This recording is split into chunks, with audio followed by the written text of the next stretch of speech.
am Keith Aurelio Olangkaya, and we will have our 15-minute discussion about a particular topic which concerns our society today, which is media literacy. We will navigate the digital landscape with detailed tips, examples, and application in classroom and real-world settings. So, in the dynamic digital age, media literacy stands as an indispensable skill. It extends beyond classrooms to empower individuals in navigating the vast world of information. So beyond passive consumption, media literacy involves critical thinking skills, analysis, and the creation of media. So this video explores the definition and background of media literacy, offers practical tips, and accompanied by illustrative examples and classroom scenarios, and also provides a comprehensive guide for application in both classroom and real-world settings. So let's first discuss the definition. When we say media literacy, what comes in mind is it encompasses the ability to access, analyze, evaluate, and create media. So it's basically it. It demands more than surface-level comprehension, urging individuals to unravel implicit messages, biases, and perspectives within media content. So it's not just technically about, oh, I know how to manipulate this gadget, and yeah, I am literate. So it is an active and engaging process that extends beyond mere consumption. So fostering a profound comprehension of how media shapes perceptions and narratives. So when we say media, it's not basically how you manipulate a particular object, but on how you use it. So let's proceed to the background. So the roots of media literacy are entwined with the proliferation of media forms and the realization that media is not really a neutral conveyor of information. So there are really biases. So the surge of internet and social media brought both unprecedented access to information and challenges like, for example, misinformation and the blending of facts and opinions. Media literacy emerged as a response to these challenges, emphasizing the critical engagement of individuals with media. It recognizes also that media reflects the values, the biases, and perspectives of its creators. So being media literate requires a heightened awareness of these factors, encouraging a discerning and critical approach to media consumption. So, what are really the tips for media literacy? So, we will have our examples in real-life settings and classroom scenarios as well. So, first, question the source. So, in a classroom scenario, students scrutinize news articles on a given event from various sources, cultivating the habit of critically evaluating source reliability. So in a real-world application, always assess the credibility of a source, investigating author qualifications and potential biases in daily media consumption. So why is it important? Why are those important? So understanding the context and potential biases of the source, we can consider its reputation, author expertise, and the potential motivations. So recognizing that sources have inherent perspectives allows individuals to interpret information more judiciously. The next one is cross-check information. So, in a classroom scenario, a teacher can have its students find collaborating evidence for a piece of information from multiple sources, from various sources. It promotes the importance of verification. So, in real-world application, we can seek corroborating evidence from different outlets when faced with a news story. So, when we watch news, we go to different sites guarding against misinformation. So, to validate information by comparing it across multiple trustworthy sources. Always remember that. It reduces the risks of relying on potentially biased or inaccurate content.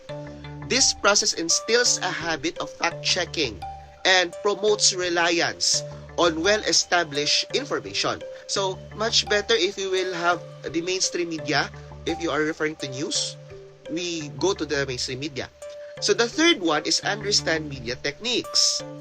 So, in a classroom, students can identify techniques in advertisements or news clips. So, we can have that, for example, as teachers, enhancing their ability to discern intent and manipulation. So, in real-world application, by being aware of framing and selective editing in everyday media consumption, we interpret messages sometimes, diba, when we watch videos and agendas more accurately.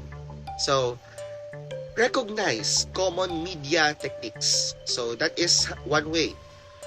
For example, the framing, the selective editing, the emotional appeals, you decode the underlying messages and potential manipulation that is there in the video and that is there in the article.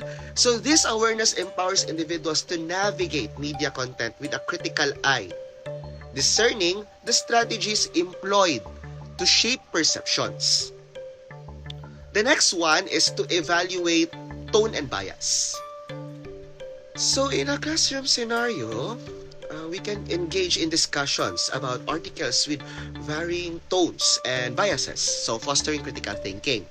So in a real-world application, when we become attuned to tone and bias in everyday media content, we interpret information objectively. So, consider the emotional tone and the potential biases in the media. So if you see a particular news in a media content that is really opinionated, so it is not really a reliable source because it is based on opinion. So misinterpret information more critically. Acknowledge that media often carries inherent biases and it allows for a more nuanced understanding of presented information. The fifth tip is to consider the audience. So we must also consider the audience. So in a classroom scenario, for example, analyze how the same news story is presented differently to distinct demographics, grasping the concept of tailored content. So in a real-world application, we have the understand the intended and audience of media content in daily consumption. The same as in the classroom. Contextualizing information within societal nuances. So, it's almost the same. So, we must recognize how content is tailored to specific audiences, influencing the presentation and framing of information. So, this insight enables individuals to decode messages more effectively by understanding the intended impact on different demographic groups. So, we have the tips. So, we must have the guide to enhancing media literacy in classroom and real-world applications. So first, we must diversify our sources. So in a classroom scenario, assign students to follow news from different outlets, promoting diversified perspectives. In real-world scenario or in real-world application, consciously diversify your sources in daily media consumption, reducing the risk of echo chambers. So, access information from a variety of reputable sources to gain a more comprehensive understanding and, reduce the influence of potential bias. So, diversifying sources encourages a well-rounded perspective, mitigating the risk of selective exposure to information. Next one is to stay informed about media trends. So in a classroom scenario, we can have students research and present on emerging media trends, fostering adaptability. In real-world application, we must keep abreast of media trends outside the classroom, adapting to changes in media landscape. You know that understand the emerging media technologies and platforms to stay informed about changes changes that the information is being presented and consumed is important. So adapting to media trends ensures individuals remain current, updated, and can navigate evolving environments effectively. Okay, the third one is to educate ourselves continuously. So in a classroom scenario, we can assign research projects on media literacy, concepts, um, cultivating a culture of continuous education. So yeah, research is important and we can apply it. And in the real world, actively seek information from reliable sources. If we have the time, we attend workshops, webinars, and engage in discussions for continuous self-education. Cultivate a habit of lifelong learning. So the learning does not only end in school. So it is beyond that. So by staying informed about media literacy concepts and actively seeking knowledge from trustworthy sources, we can be able to learn. We can be able to learn. Continuous education builds resilience against misinformation and fosters a proactive approach to staying informed. Next is to engage in critical discussions. For example, in classroom scenario, facilitate debates on contemporary issues, guiding students to critically analyze media coverage. So just like what I did in the activities in the classroom, I presented a particular case, then there's a debate. So we must also actively participate in discussions with peers and online communities, fostering a culture of informed discourse, most especially in issues in the real world. So it does not only end in the classroom. It must go beyond that. So engage in conversations that encourage critical analysis, sharing perspectives, and gaining insights from diverse viewpoints. Active participation in discussions hones critical thinking skills and allows individual to, refine their understanding through exposure to varied viewpoints. So those are the guides. So, in conclusion, media literacy is not confined to the classroom, just like what I said earlier. It is a skill set that should be woven into the everyday life. So by applying these tips, participating in classroom scenarios, and continuing to educate yourselves, you can navigate the digital landscape with discernment, contributing to a more informed and critically engaged society. The integration of the examples, the classroom scenarios, and real-world applications that I mentioned earlier enriches what we call the learning experience, transforming media literacy from an abstract concept, from a philosophy, from a theory, into a practical and valuable skill. So that must be put into consideration. So yeah, I guess that ends my 15-minute discussion about, no, not really 15 minutes, it's less than that, but the video is 15 minutes.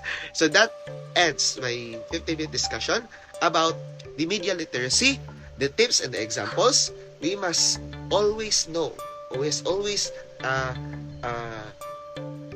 remember that we are manipulators of media.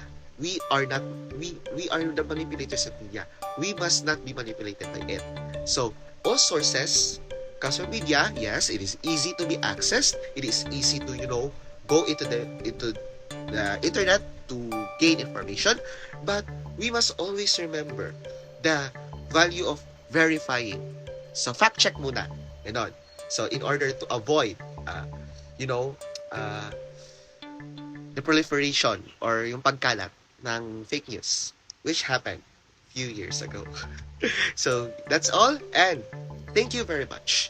Have a blessed day ahead. So 14 minutes.